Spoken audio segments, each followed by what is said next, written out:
Hello everyone. दोस्तों, आज 26 जनवरी है और आप सभी को 77th गणतंत्र दिवस की हार्दिक शुभकामनाएं। ओके। और दोस्तों, आज हम लोग जो इन्वायरमेंट एंड इकोलॉजी का सीरीज हम लोगों ने स्टार्ट किया है, उसमें आज एक नए टॉपिक के सवालों को देखेंगे। जो आज का टॉपिक है उसका नाम है आपका ओजोन लेयर। ओके। ये यूपी पीसीएस के लिहाज से देखा जाए तो काफ़ी इंपॉर्टेंट टॉपिक है, क्योंकि यहाँ से सवाल अक्सर देखने को मिल जाता है। ओके। तो सबसे पहले हम लोग सवाल की तरफ पहुँचने से पहले थोड़ा सा ये देख लेते हैं कि ओजोन लेयर के बारे में कुछ इंपॉर्टेंट पॉइंट जो आएंगे वो किस तरीके से इसको सॉल्व किया जा सकता है। तो उसको पहले हम लोग उसके कॉन्सेप्चुअल चीज़ों को समझ लेते हैं, फिर ऑटोमेटिक हम लोग सवाल को सॉल्व करने के लिए एलिजिबल हो जाएं। ओके। तो सबसे पहले ये समझते हैं कि आखिर ओजोन होता क्या है। ओजोन की अगर हम लोग बात करें स्टूडेंट, ओजोन इसे हम लोग O3 के फार्मूले से दिखाते हैं। ओके। ओजोन की अगर हम लोग बात करें तो बेसिकली यह एक तरीके का गैस है जो कि ऑक्सीजन के 3 एटम से मिलकर बना होता है, यानी it is a gas. Okay. और ये ऑक्सीजन के 3 एटम से मिलकर बना हुआ है, यानी इसका जो केमिकल फार्मूला होता है वो O3 होता है। ओके। और इसके अलावा अगर देखा जाए तो ये हमारी पृथ्वी पे जो 5 लेयर होती हैं, एटमॉस्फेरिक लेयर जो होती हैं 5 होती हैं। यानी सबसे पहले ट्रोपोस्फियर हो गया, ट्रोपोस्फियर। दूसरा जो लेयर होता है हमारे अर्थ का एटमॉस्फेयर का, वो है आपका स्ट्रेटोस्फियर। इसके बाद आपका हो जाएगा मेसोस्फियर। मेसोस्फियर के बाद हो जाएगा आपका थर्मोस्फियर। और फाइनली जो सबसे बाहरी लेयर है उसे हम लोग एक्सोस्फियर बोलते हैं। ओके। बेसिकली अध्ययन के लिहाज से इसको डिवाइड किया गया है। तो ये 5 लेयर मैंने आपको बताया, यही 5 लेयर जो है हमारी पृथ्वी पे अलग अलग रेंज में देखने को मिलती हैं। ओके। तो जो ओजोन होता है, बेसिकली ओजोन की अगर हम लोग बात करें तो ये हमारी पृथ्वी में 2 लेयर में पाई जाती हैं, यानी जो ट्रोपोस्फियर है, ट्रोपोस्फियर के साथ साथ ये स्ट्रेटोस्फियर में देखने को मिलती है, स्ट्रेटोस्फियर। ओके। अब जो यहाँ पे सवाल बनते हैं उससे संबंधित थोड़ा पॉइंट हम लोग डिस्कस कर लेते हैं। जो ट्रोपोस्फियर है स्टूडेंट, इसमें देखा जाए तो मुख्य रूप से जो ओजोन लेयर होती है या ओजोन जो होते हैं वो लगभग 10% आपको देखने को मिलेंगे। मेजॉरिटी में जो ओजोन लेयर होती है, यानी ऑलमोस्ट ये लगभग 90% की अगर हम बात करें तो ये आपको स्ट्रेटोस्फियर में देखने को मिलती है। अगर कभी आपसे सवाल ये पूछे कि जो ओजोन लेयर होती है वो पृथ्वी के किस लेयर में प्रेजेंट होती है, तो ये आपका आंसर हो जाएगा स्ट्रेटोस्फियर। ये पॉइंट मैं आपको पहले से ही बता दे रहा हूँ, क्लियर कर दे रहा हूँ कि जो ओजोन लेयर होती है वो पृथ्वी के दूसरे वाले भाग में, यानी जिसका नाम है स्ट्रेटोस्फियर, उसमें पाई जाती है। ओके। अगर कभी मैचिंग आपको ट्रोपोस्फियर से करा दे तो आप उससे कंफ्यूज नहीं कीजिएगा। ओजोन लेयर की अगर हम लोग बात करें तो वो स्ट्रेटोस्फियर में मैच करता है, यानी स्ट्रेटोस्फियर में वो पाया जाता है। ट्रोपोस्फियर में मैंने ये बताया कि जो ओजोन लेयर की, यानी ओजोन की जो 10% भाग इस पूरे प्लेनेट पे पाई जाती है, लगभग उसका 10% भाग जो होता है वो हम लोग ट्रोपोस्फियर में देखने को मिलता है। लेकिन ये पॉइंट मैं यहाँ पे जोर देके कह रहा हूँ बेसिकली कि ट्रोपोस्फियर में जो आपको पार्ट देखने को मिलेगा ये एक तरीके का, आप कह लीजिए कि इन्वायरमेंटल पॉल्यूटेंट के रूप में देखने को मिलेगा या ग्रीन हाउस गैस के रूप में देखने को मिलेगा। यानी मेरे कहने का मतलब ये है कि जो 10% भाग आपको ट्रोपोस्फियर में देखने को मिलता है वो एक ग्रीन हाउस गैस की तरह काम करता है, यानी act as greenhouse gas. Okay. ये पॉइंट आप लोग ध्यान में रखिएगा, या इसी को आप लोग कह लीजिए कि ये एटमॉस्फेरिक पॉल्यूटेंट की तरह काम करता है, एटमॉस्फेरिक पॉल्यूटेंट। ओके। जो ओजोन होता है ये एक तरीके का पॉल्यूटेंट है या एक तरीके का ग्रीन हाउस गैस है जो हमारे हेल्थ के लिए, जो हमारे एटमॉस्फेयर के लिए हानिकारक होता है, वो वाला लेयर जो ट्रोपोस्फियर में प्रेजेंट होता है। ओके। लेकिन जो दूसरी तरफ मैंने आपको बताया कि जो स्ट्रेटोस्फियर में प्रेजेंट होता है वो बेसिकली हमारे लिए बेनिफिशियल होता है। मैं कलर चेंज करके आपको समझाने की कोशिश करता हूँ। जो स्ट्रेटोस्फियर में आपको देखने को मिलता है वो बेसिकली क्या काम करता है कि जो सन रेज, यानी सूरज की रोशनी के साथ जो अल्ट्रा वायलेट रेज आती हैं उनको एब्जॉर्ब कर लेता है, यानी it absorb certain UV rays यानी अल्ट्रा वायलेट रेज।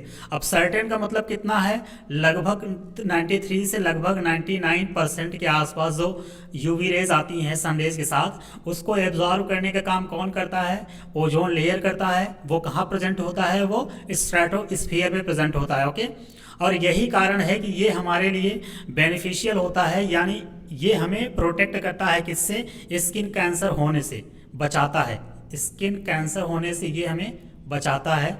इसी के साथ साथ कुछ सनबर्न के प्रकार होते हैं, उससे भी ये हमको बचाता है। ओके, तो जो स्ट्रेटोस्फीयर में लेयर पाई जाती है ओजोन लेयर, वो हमें स्किन कैंसर होने से बचाता है। इसके साथ साथ ये हमें सनबर्न होने से बचाता है, और ये लगभग 93% से लेके 99% तक जो यूवी रेज, अल्ट्रावायलेट रेज जो सनरेज के साथ आती हैं, उनको एब्जॉर्ब करने का काम करता है। ओके, दो पॉइंट मैंने आपको बताया, मैंने दोनों डिफरेंशिएट कर दिया है, और मुझे उम्मीद है कि आपको कन्फ्यूजन नहीं होगा। ओके, तो अगर ओजोन लेयर की हम लोग बात करें स्टूडेंट, तो बेसिकली थोड़ा सा अब हम लोग सवाल पे देखते हैं, इसके बाद उसी के हिसाब से हम लोग कॉन्सेप्ट को समझते भी चलेंगे और सवाल को भी सॉल्व करते चलेंगे। ओके, क्योंकि जितना भी आगे आपको सवाल दिखेंगे वो मेजॉरिटी में आपके कॉन्सेप्ट को क्लियर कर देंगे।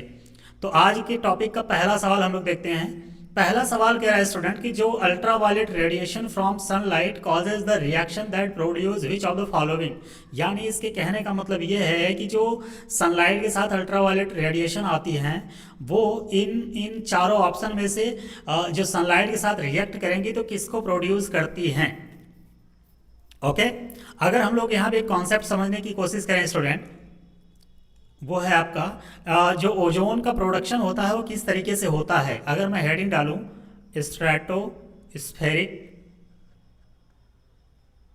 ओजोन प्रोडक्शन,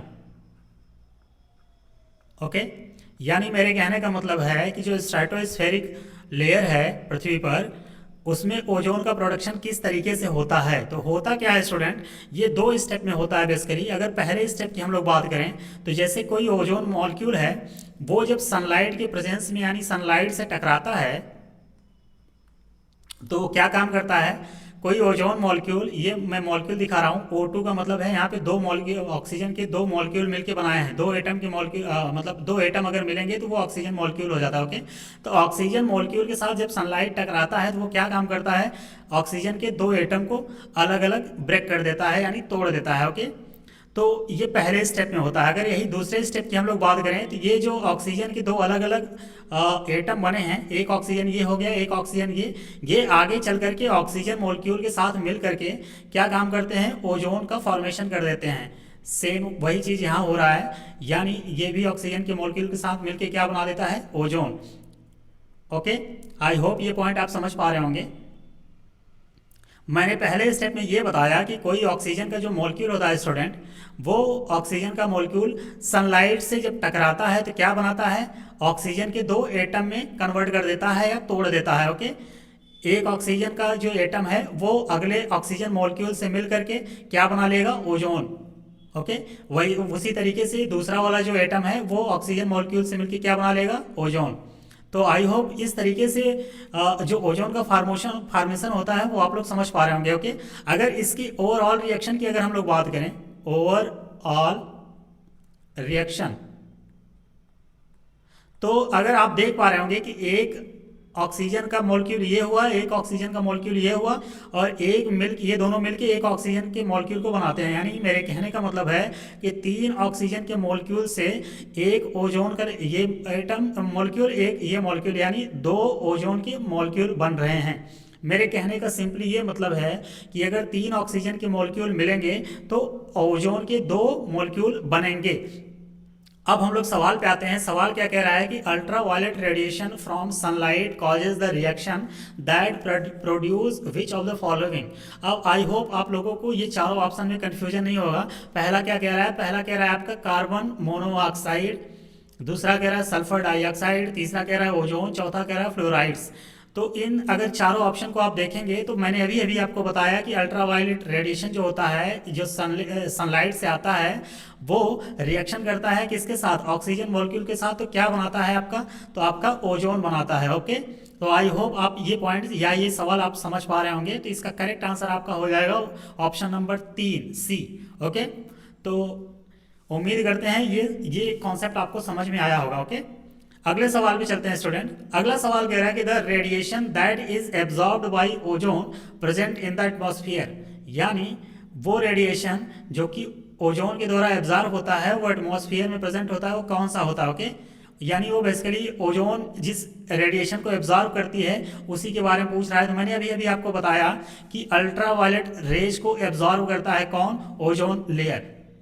यानी जो स्ट्रेटोस्फीयर में ओजोन लेयर प्रेजेंट है वो सनरेज के साथ जो अल्ट्रावायलेट रेज आती हैं जो हमें स्किन कैंसर या हमें सनबर्न होने मतलब कॉज करने के लिए एक मेन रीज़न है, तो वो कौन सा है, तो वो आपका अल्ट्रावायलेट रेज हो जाएगा। कि यानी इसी को हम लोग शॉर्टकट में यूवी रेज के रूप में भी जानते हैं। तो इसका करेक्ट आंसर आपका क्या हो जाएगा, ऑप्शन नंबर सी। एक पॉइंट आप लोग हमें कमेंट सेक्शन में जाके बताइएगा कि जो ग्रीन हाउस गैस होते हैं, ग्रीन हाउस गैसेस जो होती हैं वो क्या एब्जॉर्ब करती हैं। जैसे ओजोन लेयर ने अल्ट्रावायलेट रेज एब्जॉर्ब किया है तो ग्रीन हाउस गैस क्या एब्जॉर्ब करती हैं। ओके, ये पॉइंट इंपॉर्टेंट है, तो आप लोग मुझे कमेंट में ये जरूर बताइएगा। ओके, अगले सवाल पे चलते हैं। अगला सवाल कह रहा है स्टूडेंट कि which of the following pair is not correctly match. Okay, इन चारों ऑप्शन में से कौन सा करेक्टली मैच नहीं है उसके बारे में पूछ रहा है। ओके, तो अगर हम लोग पहले ऑप्शन पे चलें तो पहला ऑप्शन कह रहा है कि रेनेटिन और सामने दे रखा है चीज यानी पनीर की बात कर रहा है। ओके, तो रेनेटिन बेसिकली एक तरीके का प्रोसेस होता है, मैं यहाँ पे लिख ही दे रहा हूँ कि यह बेसिकली वह प्रक्रिया होता है जिसमें एक एंजाइम होता है रेनिन, उसके प्रेजेंस में क्या होता है, दूध से दही का बनना होता है। यानी आप यूँ कह लीजिए कि दूध से जब दही बनता है ना तो उसी चीज़ को क्या बोलते हैं, रेनेटिन। यानी दूध का जमना आप कह लीजिए तो वो उसे हम लोग कहते हैं रेनेटिन। लेकिन किसके प्रेजेंस में होता है, रेनिन एक एंजाइम होता है, रेनिन दूध में पाया जाने वाला एक एंजाइम होता है जिसका नाम है रेनिन। उसके प्रेजेंस में क्या होता है, दूध से दही में दूध दही में कन्वर्ट हो जाता है। ओके, इसी एंजाइम की वजह से इस प्रोसेस को क्या बोलते हैं, रेनेटिंग। ओके, तो आज के समय में अगर देखा जाए तो जो चीज मेकिंग का प्रोसेस होता है वो सबसे ज्यादा इसी प्रक्रिया यानी रेनेटिंग प्रोसेस के थ्रू ही होता है। ओके, उम्मीद करते हैं ये पॉइंट समझ में आया होगा आपको।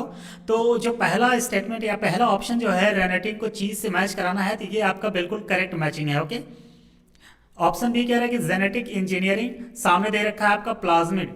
मैंने आपको बताया था पिछले वाले लेक्चरों में बायोटेक्नोलॉजी के कि प्लाज्मिड एक तरीके का सर्कुलर स्मॉल डीएनए होता है जो कि बैक्टीरिया में पाया जाता है। ओके, तो इसका उपयोग कहाँ किया जाता है, जेनेटिक इंजीनियरिंग में किया जाता है। ये बिल्कुल करेक्ट स्टेटमेंट है। ओके, ऑप्शन सी क्या कह रहा है, गोल्डन राइस, और सामने मैचिंग करा दिया है विटामिन ए से। बिल्कुल सही बात है, ये गोल्डन राइस जो है ये विटामिन ए इसमें काफ़ी भरपूर या प्रचुर मात्रा में पाया जाता है। मैंने पिछले वाले लेक्चर में आपको ये भी बताया था उसी बायोटेक्नोलॉजी वाले लेक्चर में कि जो गोल्डन राइस है उसे कैसे मतलब उसमें कैसे विटामिन ए के जीन को इंसर्ट करा के बेसिकली उसको मतलब ज़्यादा वैल्यूएबल या ज़्यादा उसमें कैलोरीफिक वैल्यू जो होता है उसको इंक्रीज कर दिया जाता है। ओके, तो गोल्डन राइस में क्या पाया जाता है, विटामिन ए पाया जाता है। ओके, सामने अगला ऑप्शन आपका कह रहा है ओजोन लेयर। ओजोन लेयर की बात करें तो ये यहाँ पे ट्रोपोस्फियर दे रखा है। मैंने अभी अभी आपको बताया कि ये ट्रोपोस्फियर में नहीं होता, ये कहाँ पे होता है, तो ये आपका स्ट्रेटोस्फियर में होता है। ओके, मैंने अभी कुछ समय पहले जस्ट बताया आपको कि जो ओजोन लेयर होता है वो स्ट्रेटोस्फीयर में आपको देखने को मिलता है, और मेजॉरिटी में लगभग 90% जो ओजोन लेयर है आपको इसी में देखने को मिलता है। वहाँ पे मैंने ये भी क्लैरिफाई कर दिया था कि अगर आपके सामने मैचिंग आ जाए ट्रोपोस्फीयर तो आपको मैच नहीं कराना है। क्यों, क्योंकि ओजोन का मेजॉरिटी में अगर आप देखें तो स्ट्रेटोस्फीयर में होता है। जो ट्रोपोस्फीयर में पाया जाता है वो बेसिकली एक तरीके का पॉल्यूटेंट के रूप में काम करता है। ओके, ना कि लेयर के रूप में। जो ट्रोपोस्फियर में ओजोन पाए जाते हैं वो एक तरीके के एटमॉस्फेरिक पॉल्यूटेंट के रूप में या ग्रीन हाउस गैस के रूप में काम करते हैं, ना कि एक लेयर के रूप में काम करते हैं। तो जो ओजोन लेयर होता है ये हमें अल्ट्रावायलेट रेज जो आती हैं सन रेज के साथ, उनसे हमको बचाता है, जिससे कि हमारे शरीरों में स्किन कैंसर होने से रोका जा सके। ओके, तो उम्मीद करते हैं ये पॉइंट आप समझ पाए होंगे। तो पूछा क्या है सवाल में कि कौन सा करेक्टली मैच नहीं है, तो इसका करेक्ट आंसर आपका हो जाएगा option number D, ozone layer troposphere में नहीं है, ये आपका स्ट्रेटोस्फियर में होता है। ओके, अगले सवाल पे चलते हैं। अगला सवाल कह रहा है कि place where ozone layer is primarily found, यानी वही अर्थ के लेयर, अर्थ के एटमॉस्फेरिक लेयर के बारे में बात कर रहा है। चार ऑप्शन दिया है। पहला कह रहा है ट्रोपोस्फियर, दूसरा कह रहा है स्ट्रेटोस्फियर, तीसरा कह रहा है मीजोस्फियर, चौथा कह रहा है आयनोस्फियर। ओके, इन चारों लेयर में पूछ रहा है कि ओजोन लेयर प्राइमरली किसमें मिलता है। तो प्राइमरली की बात कर रहा है, यानी मुख्य रूप से बात कर रहा है, तो जिसमें ज़्यादा होगा उसी में मिलेगा।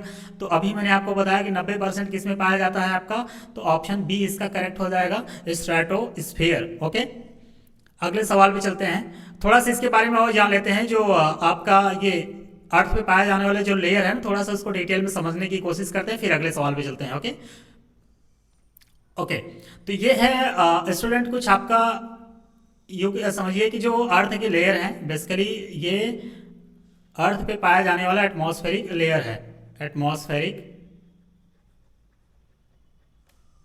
लेयर। मैंने आपको बताया कितने हैं नंबर में, ये 5 हैं। ओके, कौन कौन से, ये है आपका ट्रोपोस्फियर हो गया, एक आपका स्ट्रेटोस्फियर हो गया, एक आपका मेसोस्फियर हो गया, एक आपका थर्मोस्फियर हो गया, और फाइनली आपका ये पांचवा हो गया एक्सोस्फियर। ओके, ये पहला हो गया, ये दूसरा हो गया, ये तीसरा हो गया, ये चौथा हो गया, ये पांचवा हो गया। ये ज्योग्राफी का भी एक कॉन्सेप्ट है, एटमॉस्फेयर वाला जब आएगा तो उसमें हम लोग डिटेल से समझने की कोशिश करेंगे। यहाँ पे ये सवाल आ गया था, इसलिए मैं आपको समझाने की कोशिश कर रहा हूँ। ओके, तो अर्थ का जो एटमॉस्फेरिक लेयर होता है मुख्य रूप से 5 भागों में डिवाइड किया गया है, और अध्ययन के हिसाब से, मतलब साइंटिस्ट अपनी सहूलियत के हिसाब से इसको डिवाइड किया। ओके, और इसका कुछ ना कुछ रीजन होता होगा, इस बेस पे उन्होंने ऐसा इसको मतलब डिवाइड किया है। ओके, तो एक एक करके हम लोग समझते हैं कि पहला हो गया आपका ट्रोपोस्फियर, दूसरा स्ट्रेटो, तीसरा मीजो, चौथा थर्मो, पांचवा एक्सोस्फियर। ओके, अब यहाँ पे आपको कुछ देखने को मिल रहा होगा, मैं कलर चेंज करके आपको दिखा दे रहा हूँ। यहाँ पे लिखा हुआ है ट्रोपोपॉज, यहाँ पे लिखा है स्ट्रेटोपॉज, और यहाँ पे लिखा है आपका मेसोपॉज। यानी जो ट्रोपोस्फियर का कुछ भाग और स्ट्रेटोस्फियर का जो कुछ भाग हो, सपोज कीजिए ये आपका पहला लेयर है, कौन सा, ट्रोपोस्फियर। समझने की कोशिश कीजिएगा, ट्रोपोस्फियर। ओके, ये है आपका दूसरा लेयर, कौन सा है, ये आपका स्ट्रेटोस्फियर। अब ऐसा तो बिल्कुल नहीं है कि इस स्केल के साथ इसको डिवाइड किया गया होगा, मतलब एग्जैक्ट सेम बराबर ही होगा, मतलब कोई 1 मिलीमीटर आगे पीछे नहीं होगा। ओके, तो ऐसा तो होता नहीं है, क्योंकि उनके बीच में एक जोन आ जाता है जहाँ पे दोनों लेयर की मर्जिंग हो जाती है, दोनों लेयर मिक्स हो जाते हैं। ओके, तो होता क्या है कि अगर हम यहाँ पे बात करें तो जो ये ऊपर वाला जो पार्ट है ये आपका स्ट्रेटोस्फियर का, ये नीचे वाला जो पार्ट है आपका ये ट्रोपोस्फियर का। तो कुछ लेयर का मतलब जो ट्रोपोस्फियर का ऊपरी वाला भाग है और जो स्ट्रेटोस्फियर का निचला वाला भाग है वो कहीं न कहीं आके मर्ज करता होगा, यानी मिक्स होता होगा। एग्जाम्पल के तौर पर जैसे दो अगर समंदर या ओशन मिले तो कुछ का पानी इधर से आएगा, कुछ का पानी इधर से आएगा, तो वो मिक्सिंग जहाँ होगा उसको कुछ ना कुछ नाम देते होंगे। ठीक उसी तरीके से अगर दो लेयर के बीच में जो मर्जिंग या मिक्सिंग वाला स्टेज होता है या लेयर होता है उसी को हम लोग क्या बोलते हैं, पॉज। तो बेसिकली यहाँ पे ट्रोपोस्फियर और स्ट्रेटोस्फियर जहाँ पे मिलते होंगे उसी जगह को क्या नाम दिया गया है, ट्रोपोपॉज। ठीक उसी तरीके से देखिए जो स्ट्रेटोस्फियर यानी दूसरा वाला लेयर है और तीसरा वाला मेसोस्फियर है, उन दोनों के बीच में जहाँ ये मिलते होंगे वहाँ पे जो जगह होता होगा उसका क्या नाम है आपका, स्ट्रेटोपॉज। ओके, ठीक उसी तरीके से मेसोस्फियर और थर्मोस्फियर के बीच में एक लेयर आती होगी जहां पे ये दोनों मिलते होंगे, उसका क्या नाम है आपका, मेसोपॉज। ओके, तो उम्मीद करते हैं ये आपको समझ में आया होगा। और अब थोड़ा सा हम लोग ये भी देख लेते हैं कि यहाँ पे देखिए आपको 0 डिग्री टेम्परेचर दिखा रहा है। कलर चेंज कर देता हूँ फिर आपको समझ में आएगा। Okay, just a minute. Okay, तो ये आप देख पा रहे होंगे कि यहाँ पे 0 डिग्री दे रखा है, आप इधर जाएंगे तो टेम्परेचर बढ़ रहा है और इसके बैक साइड जाएंगे तो माइनस में हो रहा है। ओके, तो इसी वजह से यहाँ पे टेम्परेचर देखिए -20 डिग्री, -40 डिग्री सेंटीग्रेड, -60, -80, -100 दे रखा है। और ये सामने आपको एल्टीट्यूड दे रखा है। एल्टीट्यूड का मतलब होता है ऊंचाई, यानी पृथ्वी के सरफेस से कितना ऊंचाई है।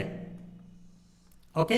तो सवाल ये देखिए कि अगर ट्रोपोस्फियर की बात किया जाए तो ट्रोपोस्फियर जो होता है ये 0 किलोमीटर से लेके 10 किलोमीटर के बीच का जो रेंज है, यानी यहाँ पे मैं ये सामने वाला जो दूसरा वाला फिगर है वहाँ पे मैं लिख दे रहा हूँ, यहाँ पे 0 to 10 किलोमीटर का जो रेंज है मतलब पृथ्वी के सरफेस से लेके ऊपर की तरफ जाएंगे अगर, तो 0 से 10 किलोमीटर ऊंचाई जो वाला जो लेयर आपको मिलेगा वो आपका कौन सा हो जाएगा, ट्रोपोस्फियर। ओके।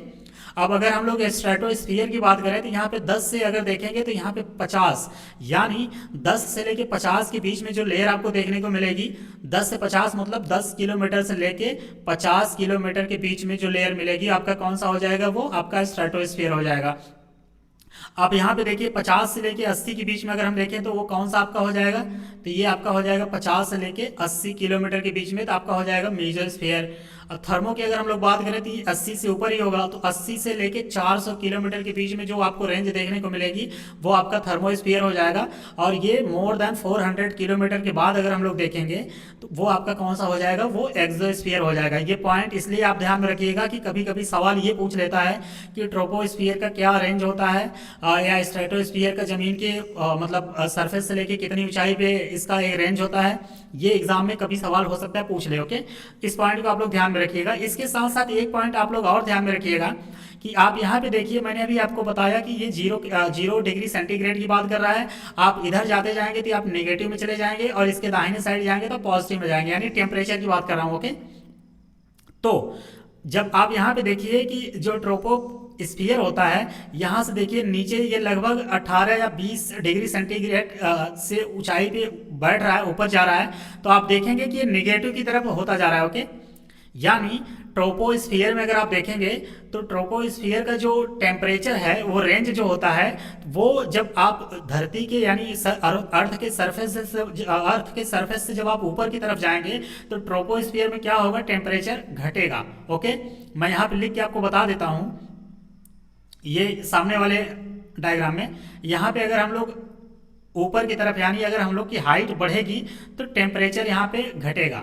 ये पॉइंट आप लोग ध्यान में रखिएगा। ये ज्योग्राफी में कई बार सवाल पूछ रखा है, ये यूपीएससी में भी सवाल ये पूछ रखा है, इसलिए मैं आपको यहाँ से समझाने की कोशिश कर रहा हूँ। ओके, तो मैंने पहले लेयर में क्या बताया कि ट्रोपोस्फियर की अगर हम लोग बात करें तो ट्रोपोस्फियर में अगर हम धरती यानी अर्थ के सरफेस से ऊपर की तरफ जाएंगे तो जो टेम्परेचर की वैल्यू है वो धीरे धीरे घटती चली जाएगी। आप यहाँ पे देखिए कि ये लगभग 20 डिग्री सेंटीग्रेड के आसपास से शुरुआत हुई है, यानी अर्थ का जो सरफेस है यहाँ पे टेम्परेचर लगभग 20 डिग्री सेंटीग्रेड के आसपास यहाँ दिखा रहा है, और जैसे जैसे हम ऊपर की तरफ जा रहे हैं देखिए अब टेम्परेचर घटता चला जा रहा है, यानी ट्रोपोस्फियर पे यानी ट्रोपोपॉज की लेयर के आसपास अगर आप देखेंगे तो -60 डिग्री आपको टेम्परेचर देखने को मिलेगा। ओके, अब हम लोग बात करते हैं स्ट्रेटोस्फियर की।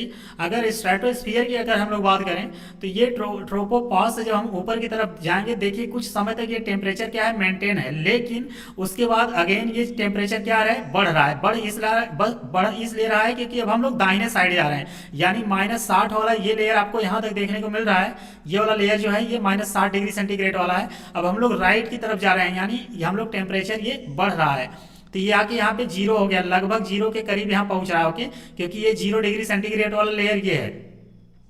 तो आप ये देख रहे हैं कि स्ट्रेटोस्फियर में अगर हम जाएं तो ये अगर हम हाइट के साथ ऊपर जाएंगे तो टेम्परेचर भी आपका बढ़ेगा। ये पॉइंट आप लोग ध्यान में रखिएगा। ट्रोपोस्फियर यानी पहले वाले लेयर में अगर हम हाइट के साथ हम ऊपर की तरफ जा रहे हैं तो टेम्परेचर क्या होगा, घटेगा। स्ट्रेटोस्फियर यानी दूसरे वाले लेयर की अगर हम बात करें तो अगर हम ऊपर की तरफ जा रहे हैं तो टेम्परेचर क्या होगा, बढ़ेगा। वापस अब हम लोग आते हैं मेसोस्फियर में।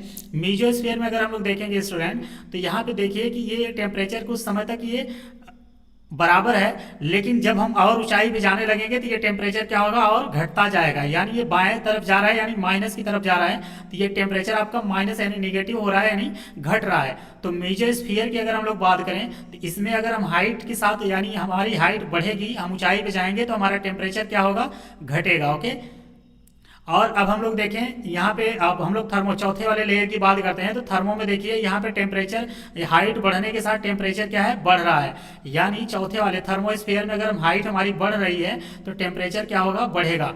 और एक्सोस्फियर में हाइट के साथ आपका टेम्परेचर बढ़ेगा। ओके, तो ये पॉइंट आप लोग थोड़ा सा ध्यान में रखिएगा, मैंने इसको समझाने की कोशिश किया है बेसिकली। तो अब कंक्लूजन क्या निकल रहा है कि अगर हम देखें तो ट्रोपोस्फियर यानी जो पहला वाला है उसमें अगर ऊंचाई के साथ आप जा रहे हैं तो टेम्परेचर क्या हो रहा है, घट रहा है, लेकिन वापस दूसरे वाले में बढ़ रहा है, तीसरे वाले में घट रहा है, चौथे में बढ़ रहा है, पांचवें में भी बढ़ रहा है। मेरे कहने का मतलब ये है सिंपली कि ये जो पहला लेयर है ट्रोपोस्फियर के साथ साथ जो मेसोस्फियर है, ये दो लेयर ऐसी हैं कि अगर इनमें हम ऊंचाई हमारी बढ़ती जाएगी तो टेम्परेचर क्या होगा, घटता जाएगा। बस यही दो लेयर हैं, बाकी तीनों लेयर में ऊंचाई के साथ टेम्परेचर बढ़ेगा। तो ये पॉइंट आप लोग ध्यान में रखिएगा। बस दो पॉइंट यही है मुझे समझाना था, इसलिए मैं थोड़ा सा इसको डिटेल में समझाने की कोशिश किया हूँ।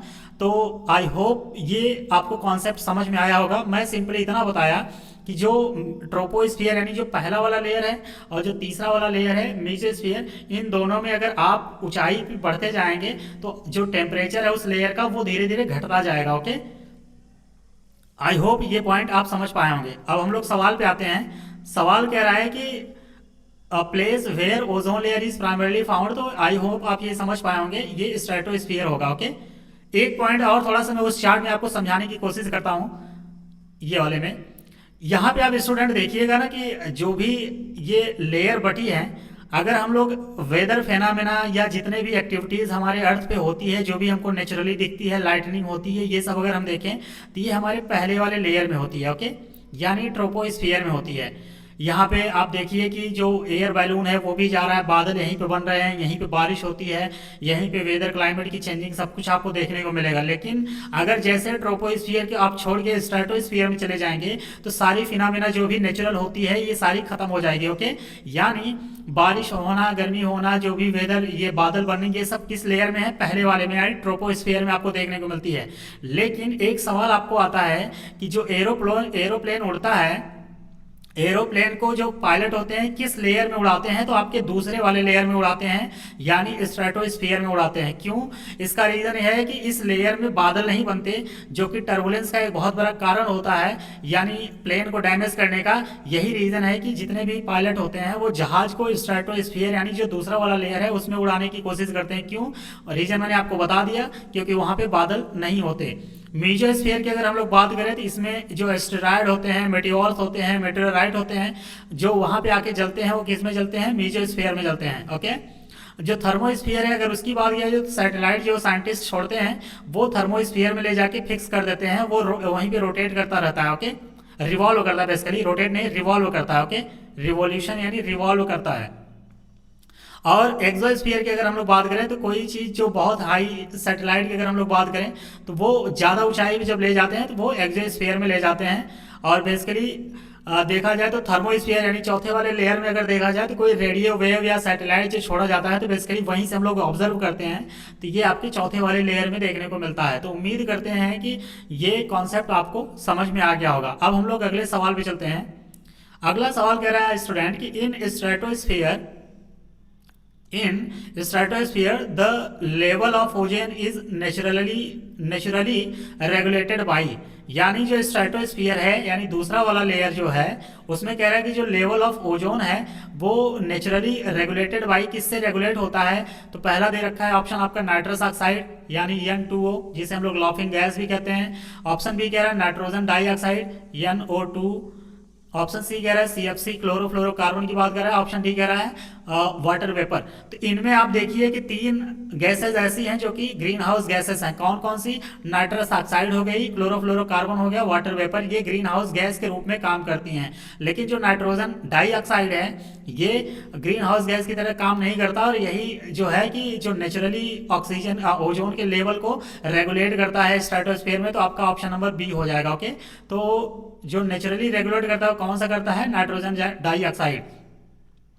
अगले सवाल पे चलते हैं। अगला सवाल कह रहा है कि which of the following is not true about chlorofluorocarbon, यानी इसे हम लोग शॉर्टकट में CFC बोलते हैं। Okay, CFC chlorofluorocarbon.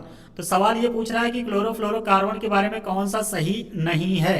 ओके, इस पॉइंट को हम लोग थोड़ा सा और देख लेते हैं कि पहले क्लोरोफ्लोरोकार्बन के बारे में थोड़ा सा जान लेते हैं, फिर आगे हम लोग सवाल को सॉल्व करने की कोशिश करते हैं। क्लोरोफ्लोरोकार्बन,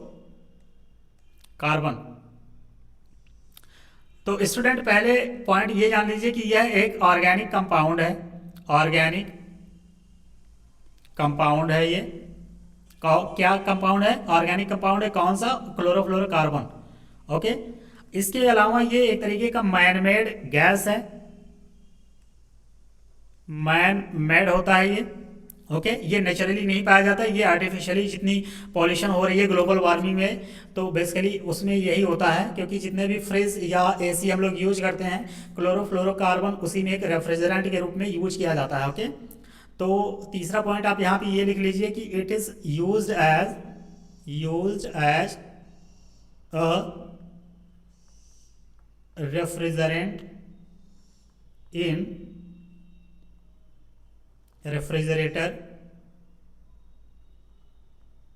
एंड एयर कंडीशनिंग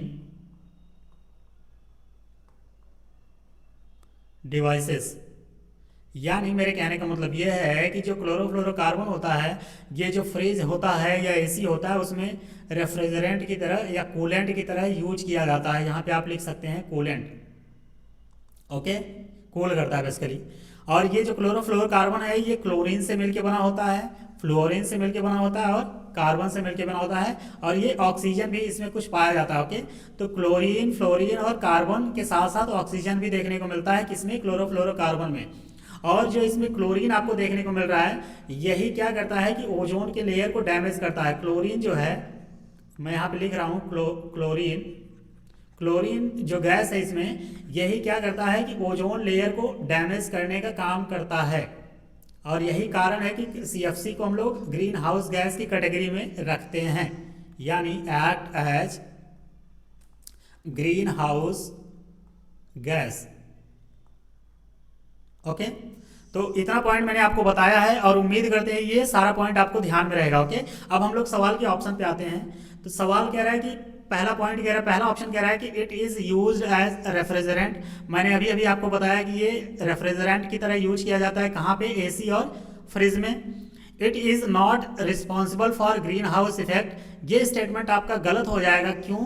क्योंकि ये ग्रीन हाउस गैस के रूप में यूज किया जाता है। क्यों? क्योंकि उसमें क्लोरीन पाया जाता है जो कि ओजोन लेयर को डैमेज करने का काम करता है। यही कारण है कि ये ग्रीन हाउस इफेक्ट दिखाता है। तो ये नॉट रिस्पॉन्सिबल नहीं होगा, ये रिस्पॉन्सिबल होगा। ओके, तो ये स्टेटमेंट आपका ऑप्शन नंबर बी करेक्ट हो जाएगा, क्योंकि पूछा है कौन सा सही नहीं है, तो ये गलत है आपका, और यही आपका ऑप्शन करेक्ट हो जाएगा। ऑप्शन सी क्या कह रहा है कि it is responsible for reducing ozone in stratosphere. ये बिल्कुल सही है कि ये स्ट्रेटोस्फीयर में जो ओजोन होता है उसको रिड्यूस करने में रिस्पॉन्सिबल होता है। ऑप्शन डी कह रहा है कि it is inactive in lower atmosphere. ये लोअर एटमॉस्फेयर की अगर बात किया जाए तो वहाँ पे इनएक्टिव होता है, तो ठीक बात है, क्योंकि ये ऊपर वाले लेयर में जब स्ट्रेटोस्फीयर की तरफ ये मूव करता है, तब ये वहाँ पे जो ओजोन लेयर पाई जाती है उस ओजोन लेयर को डैमेज करने का काम करता है। ओके, तो लोअर लेवल में नहीं है, सेकंड वाले लेयर यानी जो स्ट्रेटोस्फीयर है उसमें ज्यादातर इसका काम आपको देखने को मिलेगा, स्ट्रेटोस्फीयर। तो इसका करेक्ट आंसर आपका हो जाएगा ऑप्शन नंबर बी। ओके, उम्मीद करते हैं ये सवाल आपको समझ में आया होगा। अगले सवाल पे चलते हैं। अगला सवाल कह रहा है कि which one of the following is not correctly match. यानी क्वेश्चन नंबर 7 कह रहा है कि इनमें से कौन सा करेक्टली मैच नहीं है, नॉट करेक्टली मैच। एक एक करके हम लोग देखते हैं। एक तरफ दे रखा है ग्रीन हाउस गैस और दूसरी तरफ दे रखा है सोर्स, यानी कहां से वो आता है। तो पहला ऑप्शन कह रहा है कि कार्बन डाइऑक्साइड, CO2 की बात कर रहा है। तो CO2 के सामने जो मैच करा रहा है thermal power station.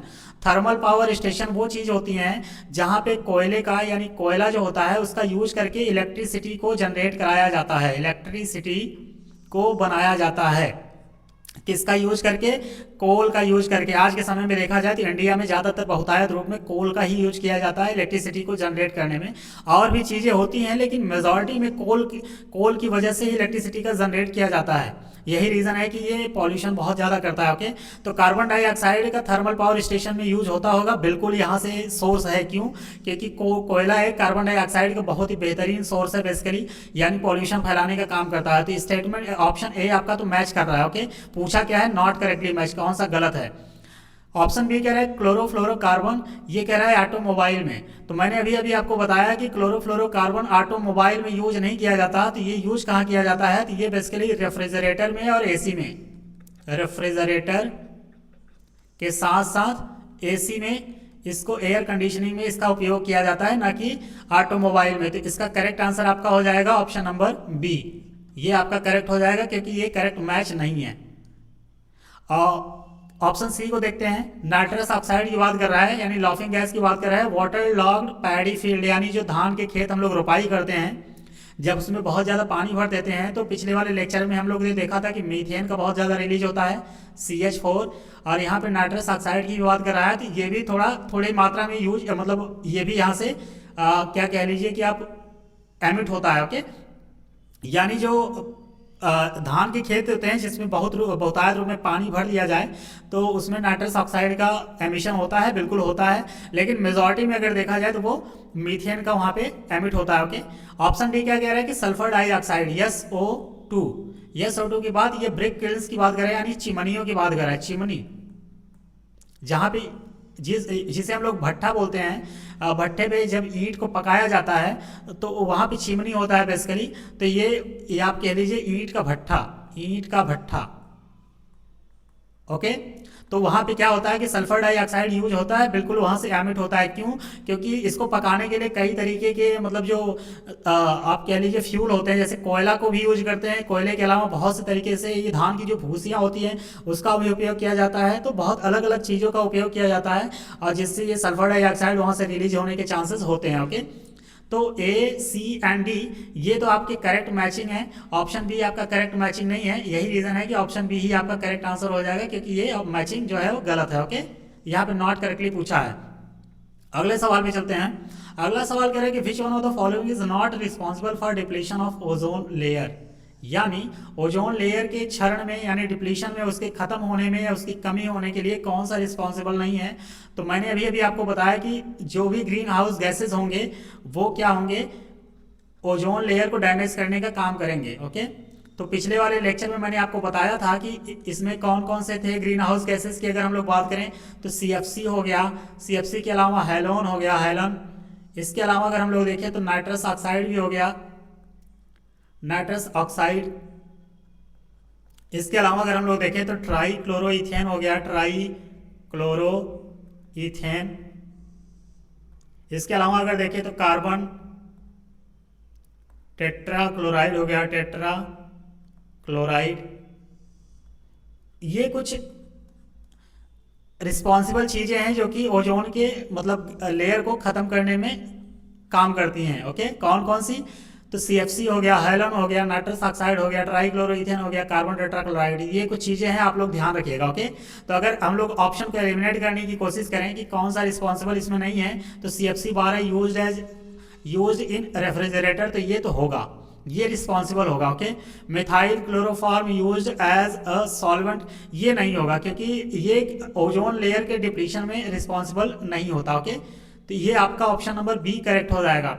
Option C क्या कह रहा है कि हेलोन 12 से 11 यूज इन फायर फाइटिंग, बिल्कुल ये होगा। नाइट्रस ऑक्साइड भी होगा, क्योंकि एक हिसाब से ये ग्रीन हाउस गैस है। ओके, तो जितनी भी ग्रीन हाउस गैसेस होती हैं वो ओजोन लेयर के डिप्लीशन में रिस्पॉन्सिबल होती हैं। पिछले वाले लेक्चर में मैंने आपको 2-3 पॉइंट बताया था आपको कि प्राइमरी ग्रीन हाउस गैसेस कौन कौन सी हैं। Primary green house gas, okay, तो मैंने आपको 6 गैसें का नाम बताया था। 6 गैस कौन कौन सी थी आपका जो ओजोन के डिप्लीशन में हेल्पफुल होती हैं। तो एक एक करके हम बताते हैं यहाँ पे। पहला था आपका वाटर वेपर। वाटर वेपर ये एक तरीके का नेचुरली पाया जाने वाला ग्रीन हाउस गैस है। अगर दूसरे की बात करें तो कार्बन डाइऑक्साइड हो गया। तीसरे की अगर हम लोग बात करें तो मीथेन हो गया, मीथेन, जिसे हम लोग CH4 के फार्मूले से दिखाते हैं। 4 की अगर हम लोग बात करें तो ओजोन हो गया। अगर हम लोग 5 की बात करें तो 5 आपका हो जाएगा CFC। और 6 की अगर हम लोग बात करें तो आपका हो जाएगा नाइट्रस ऑक्साइड, N2O। तो ये 6 चीज़ें मैंने आपको 6 जो ये सबस्टांस है, मैंने पिछले वाले लेक्चर में आपको बताया था क्या कि ये प्राइमरी ग्रीन हाउस गैसेस होती हैं। और यही जो गैसेस होती हैं ग्रीन हाउस गैसेस, यही ओजोन के डिप्लीशन में हेल्पफुल होती हैं। ओके, तो ये 6 आप ध्यान में रखिएगा और कहीं एक जगह लिख लीजिएगा। पहला मैंने बताया था वाटर वेपर, दूसरा कार्बन डाइऑक्साइड, तीसरा मीथेन, चौथा ओजोन, 5वां CFC, 6वां आपका नाइट्रस ऑक्साइड यानी N2O। तो क्वेश्चन नंबर 8 की अगर हम बात करें तो इसका करेक्ट आंसर आपका ऑप्शन नंबर बी हो जाएगा। अगले सवाल पे चलते हैं। अगला सवाल कह रहा है कि which of the following substances is या आर ओजोन डिप्लीटिंग, यानी इन जितने भी ऑप्शन दे रखा है इनमें से कौन सा ओजोन डिप्लीटिंग में रिस्पॉन्सिबल हो सकता है। ओके, तो फ्लोरोकार्बन होता है, बिल्कुल होता है। हेलेंस की बात करें तो ये भी होता है। कार्बन टेट्राक्लोराइड अभी अभी मैंने बताया ये भी होता है। तो यानी इसका करेक्ट आंसर आपका ऑप्शन नंबर डी हो जाएगा। ऑप्शन नंबर डी 1 2 3, यानी ये तीनों जो होते हैं ये ओजोन डिप्लीटिंग को में रिस्पॉन्सिबल जो सब्सटेंस हैं ये तीनों हैं। ओके, तो इसका correct answer all of this यानी 1 2 3 तीनों हो जाएगा, ऑप्शन नंबर डी। अगले सवाल पे चलते हैं। अगला सवाल कह रहा है कि among the following green house gases which does not cause ozone depletion in the troposphere की बात कर रहा है, यानी लोअर लेवल की बात कर रहा है। ओके, तो लोअर लेवल में ग्रीन हाउस गैसेज जो नहीं होगा वही आपका करेक्ट आंसर हो जाएगा। क्यों? क्योंकि नॉट कॉज ओजोन डिप्लीशन की बात कर रहा है। तो एक एक करके देखते हैं। मीथेन ग्रीन हाउस गैस है, बिल्कुल है। कार्बन मोनोऑक्साइड नहीं है। नाइट्रोजन ऑक्साइड होता है, क्योंकि कई तरीके की नाइट्रोजन से मिले कंपाउंड से बने वो ऑक्साइड होते हैं ना, इसलिए नाइट्रोजन ऑक्साइड अगर आ जाए तो करेक्ट हो जाएगा। क्योंकि नाइट्रस ऑक्साइड एक अलग चीज है, नाइट्रोजन ऑक्साइड में बहुत मल्टीपल चीजें आ जाती हैं, तो ये भी होगा। वाटर वेपर आपका ये भी होगा। तो इसका करेक्ट आंसर आपका क्या हो जाएगा? कार्बन मोनोऑक्साइड यानी CO जो होता है ये ग्रीन हाउस गैस के रूप में काम नहीं करता, और यही रीजन है कि ये रिस्पॉन्सिबल नहीं होता ओजोन डिप्लीशन में। तो इसका correct answer option number B हो जाएगा। अगले सवाल पे चलते हैं। अगला सवाल कह रहा है कि who among the following had discovered ozone hello दे रखा है यहाँ पे, लेकिन ओजोन होल होगा। ओके, ओजोन होल, ये थोड़ा सा मिसप्रिंट कर दिया है, ओजोन हैलो नहीं होगा। ओवर तिब्बतन प्लेट्यू इन 2005 में, यानी 2005 में तिब्बतन प्लेट्यू पे ओजोन होल को किसने खोजा था? तो यहाँ पे अगर देखा जाए तो पहला ऑप्शन दे रखा है कि यम मोलिना, ऑप्शन बी कह रहा है जोसेफ फरमान, ऑप्शन सी कह रहा है कि GW केंट मोरे, ऑप्शन डी कह रहा है मार्कस रेक्स। तो इसका करेक्ट आंसर हो जाएगा GW केंट मोरे।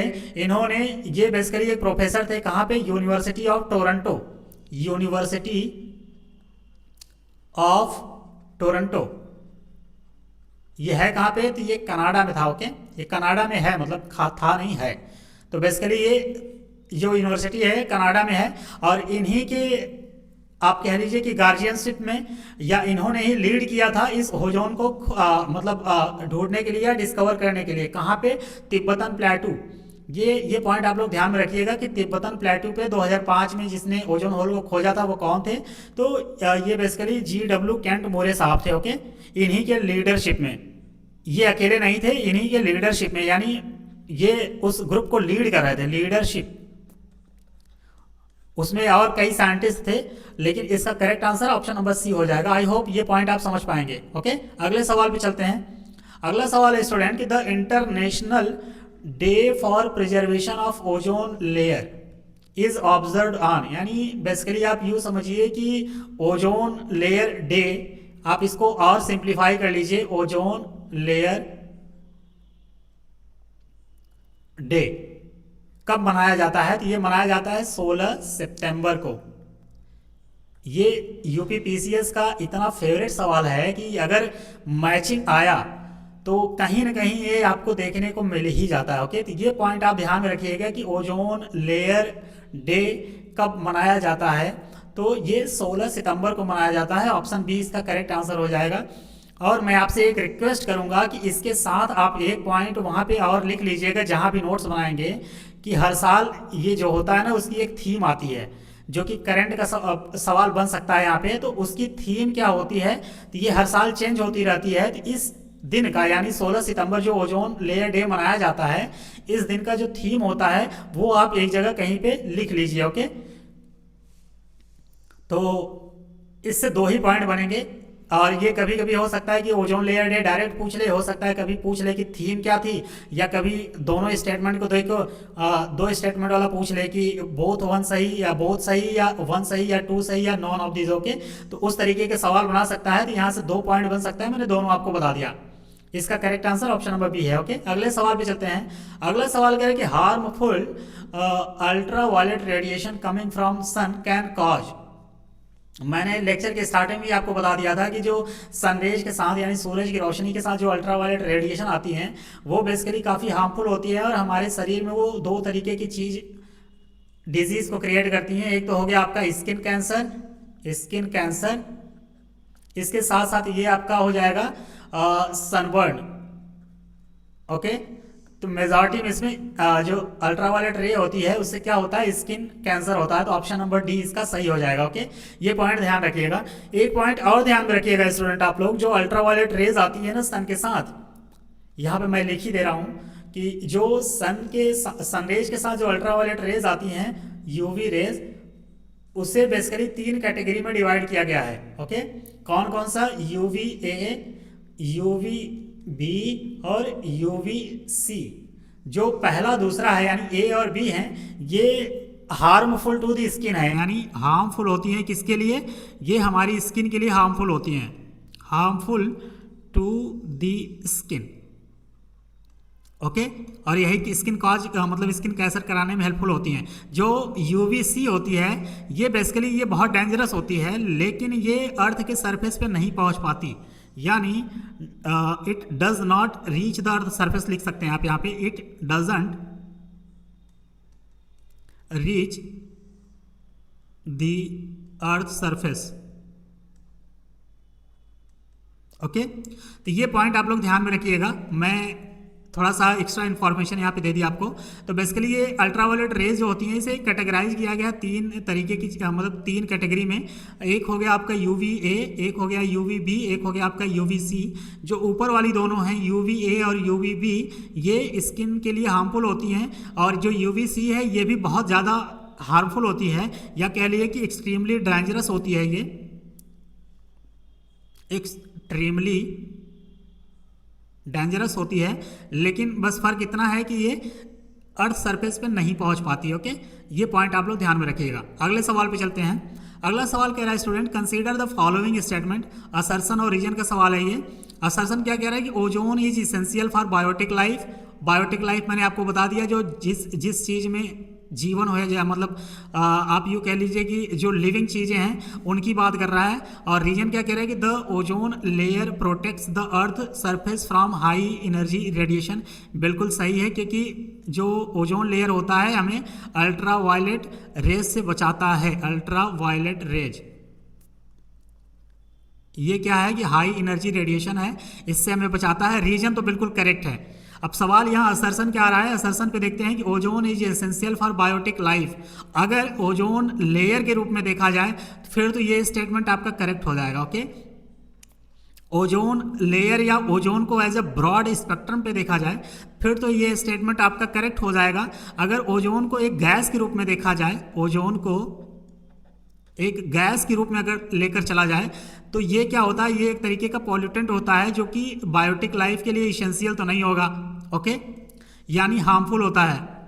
तो ओजोन गैस को अगर हम मान के चलें तो असर्शन गलत हो जाएगा, लेकिन ओजोन लेयर की अगर हम बात करें या ओजोन को हम एक ब्रॉड स्पेक्ट्रम पे लेके चलें तो ये ओजोन वाला जो आपका पहला असर्शन है ये करेक्ट हो जाएगा। ओके, तो मैंने दोनों पॉइंट आपको बता दिया। तो इस हिसाब से अगर यहाँ पे देखें तो सिर्फ ओजोन लिखा है, तो ना यहाँ पे गैस दिया है ना ओजोन लेयर दिया है, तो इसे हम मेजॉरिटी में एक ब्रॉड स्पेक्ट्रम पे लेके चलेंगे, यानी इसको हम ओजोन लेयर के रूप में मानेंगे जो कि बायोटिक लाइफ के लिए इसेंशियल होता है। हाँ बिल्कुल होता है, क्यों, क्योंकि ये अल्ट्रावायलेट रेज से हमें प्रोटेक्ट कराता है। तो ये स्टेटमेंट आपका करेक्ट हो जाएगा, और ये भी स्टेटमेंट रीजन भी आपका करेक्ट हो जाएगा, और ये रीजन जो होगा इसको प्रॉपर तरीके से एक्सप्लेन भी कर रहा है। तो इसका करेक्ट आंसर आपका हो जाएगा 14 का 14 का both A and R are true and R is correct explanation. Okay, ठीक है, तो इसका ऑप्शन नंबर ए हो जाएगा। जो दूसरा वाला पॉइंट था मैंने आपको बता दिया कि अगर ओजोन गैस की बात किया जाए तो जो कि एक पॉल्यूटेंट की तरह काम करता है, वो बायोटिक लाइफ के लिए इसेंशियल नहीं होगा। ओके, इस पॉइंट को साइड में आप रखिएगा। यहाँ पे ब्रॉड एक स्पेक्ट्रम हम लोग को लेके चलना है, ब्रॉड पिक्चर के साथ अगर देखा जाए तो basically ozone is essential for life, ये स्टेटमेंट आपका करेक्ट हो जाएगा। ओके, तो मैं दोनों पॉइंट आपको बता दिया, उम्मीद करते हैं आप समझ भी गए होंगे। ओके, अगले सवाल पे चलते हैं। अगला सवाल कह रहा है कि which one of the following teams of scientist first discovered ozone hole, कहाँ पे, ओवर अंटार्कटिका। यानी वो साइंटिस्ट का पहला टीम कौन सा है जिन्होंने अंटार्कटिका पे ओजोन होल को ढूंढा था। तो इसे ढूंढने वाली 1985 में ब्रिटिश टीम थी। ब्रिटिश टीम ने इसको ढूंढा था, कब ढूंढा था, इन 1985 में। ओके, ये पॉइंट आप लोग ध्यान में रखिएगा। और किसके द्वारा यानी किसके मदद से ढूंढा था, तो उसका नाम था, जिस इंस्ट्रूमेंट के साथ ढूंढा था, तो total ozone mapping spectrometer. Okay. इसकी मदद से ब्रिटिश साइंटिस्टों ने यानी ब्रिटिश टीम ने 1985 में ओजोन होल को ढूंढा था। कहाँ पे ढूंढा था? अंटार्कटिका के ऊपर। ओके, तो उम्मीद करते हैं स्टूडेंट ये लेक्चर आपको पसंद आया होगा, और अगर पसंद भी आया है तो मतलब आप बेसिकली जो भी कमियां हैं उसको आप जाहिर करने की कोशिश कीजिएगा। कुछ कमी अगर आपको महसूस हो रहा है या फील हो रहा है कि इस लेक्चर में कुछ और इम्प्रूवमेंट की ज़रूरत है तो बिल्कुल आप मुझे सजेस्ट कीजिएगा। आपके सजेशन का बेसब्री से मैं इंतज़ार है। और जो आज का लेक्चर है ये काफ़ी इंपॉर्टेंट भी है यूपी पीसीएस के लिहाज से अगर देखा जाए। अक्सर ओजोन लेयर से संबंधित कहीं ना कहीं हर एग्जाम में सवाल आपको वनडे से लेके सिविल सर्विसेज तक की आपको देखने को मिल जाते हैं। ओके, तो आई होप ये सीरीज आपको पसंद आ रही होगी, और अगर पसंद आ रही है तो बिल्कुल आप लाइक कीजिएगा और कमेंट ज़रूर कीजिएगा, और आपके कमेंट का मुझे हमेशा इंतज़ार रहता है। और बेसिकली अब हम लोग आज के लेक्चर को यहीं पे क्लोज करते हैं, और अगले लेक्चर में हम लोग फिर इसी इन्वायरमेंट के किसी एक नए टॉपिक के कुछ सवाल को लेकर यहाँ पे उपस्थित होंगे। यहाँ तक आप सभी लोग बने रहे इसके लिए बहुत बहुत शुक्रिया आप सभी का। ओके।